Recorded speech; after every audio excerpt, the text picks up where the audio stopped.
பிற்கால இஸ்லாமிய ஆட்சியாளர்களின் செப்பு நாணயங்கள் எவற்றுடன் குறிப்பிடப்பட்டுள்ளன? பிற்கால இஸ்லாமிய ஆட்சியாளர்களின் செப்பு நாணயங்கள் இல்துமிஷ் மற்றும் அலாவுதீன் கல்ஜியின் நாணயங்களுடன் ஒப்பிடப்படுகின்றன. இவை டெல்லி சுல்தானகத்தின் பொருளாதார நிலையை அறிய உதவுகின்றன. நிலத்தின் மீதான அத்துமீறல் எவ்வாறு அறியப்படுகிறது? ஒருவருக்கு சொந்தமான நிலத்தை மற்றொருவர் சட்டவிரோதமாக பயன்படுத்துவது ஆக்கிரமிப்பு எனப்படும்.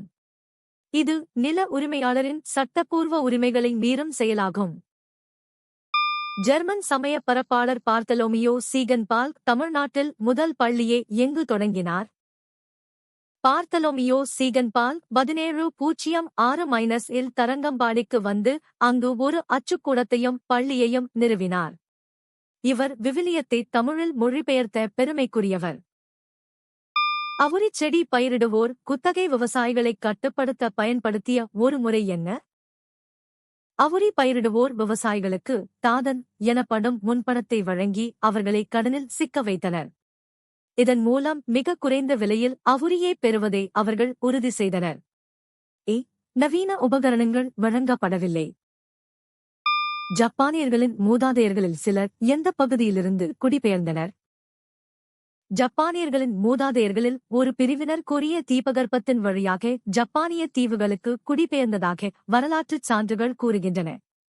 இவர்கள் ஜப்பானில் நெல் சாகுபடி மற்றும் உலோக பயன்பாட்டை அறிமுகப்படுத்திய யாயோய் மக்கள் என்று அழைக்கப்படுகிறார்கள். சங்க காலத்தில் முதல் இலக்கியமாக போற்றப்பட்டது எது? எட்டுத்தொகை மற்றும் 10 பாட்டு ஆகியவற்றை உள்ளடக்கிய சங்க இலக்கியமே தமிழின் மிகப் பழமையான இலக்கிய தொகுப்பாகும். இது பண்டைய தமிழர்களின் சமூக, பொருளாதார மற்றும் அரசியல் வாழ்வியலை தெளிவாக படம் பிடித்து காட்டுகிறது. 2. அந்த தளத்தில் காணப்படும் வளையல்கள் செய்ய பயன்படுத்தப்பட்ட பொருட்கள் யாவை? கீழடி போன்ற அகழ்வாராய்ச்சி தளங்களில் தங்கம், கண்ணாடி, தந்தம் மற்றும் சங்கு, ஓடு ஆகியவற்றால் செய்யப்பட்ட வளையல்கள் கண்டெடுக்கப்பட்டுள்ளன. இது அக்கால மக்களின் கைவினைத்திறன் மற்றும் அணிகலன் ஆர்வத்தை வெளிப்படுத்துகிறது. அக்பர் எந்த வகையான நம்பிக்கைகள் மற்றும் கருத்துக்களைக் கொண்ட அறிஞர்களை ஆதரித்தார்? அக்பர் சுலிகுல் அனைவருக்கும் அமைதி என்ற கொள்கையை பின்பற்றினார் மற்றும் அனைத்து மத அறிஞர்களுடனும் விவாதிக்க இபாதத் கானாவை உருவாக்கினார். அவர் மத சகிப்புத்தன்மை கொண்டவராக இருந்ததால் பல்வேறு நம்பிக்கைகளைக் கொண்ட அறிஞர்களை தனது அவையில் ஆதரித்தார்.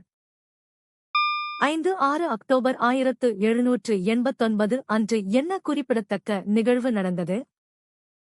பாரிஸில் ஏற்பட்ட உணவுப் பற்றாக்குறையினால் கோபமடைந்த பெண்கள் மற்றும் பொதுமக்கள் வெர்சாய் அரண்மனை நோக்கி அணிவகுத்துச் சென்றனர். இந்த நிகழ்வு மன்னர் 16ஆம் லூயியை பாரிஸிற்கு திரும்ப கட்டாயப்படுத்தியது. பிரெஞ்சு புரட்சியின் முன்னிரவில் மக்களால் வெறுக்கப்பட்டவர்கள் யார்? பிரெஞ்சு புரட்சியின் போது 16ஆம் லூயி மன்னரும் மேரி அந்தோனட் அரசியும் ஆடம்பர வாழ்க்கை வாழ்ந்ததால் மக்களால் வெறுக்கப்பட்டனர். இவர்களின் நிர்வாக சீர்கேடும் வரிச்சுமையும் புரட்சிக்கு முக்கிய காரணங்களாக அமைந்தன. எந்த உண்மை உங்களை வியக்க வைத்தது? கீழே கமெண்ட் செய்யுங்கள். தினமும் புதிய தகவல்களுக்கு சந்தா செலுத்துங்கள்.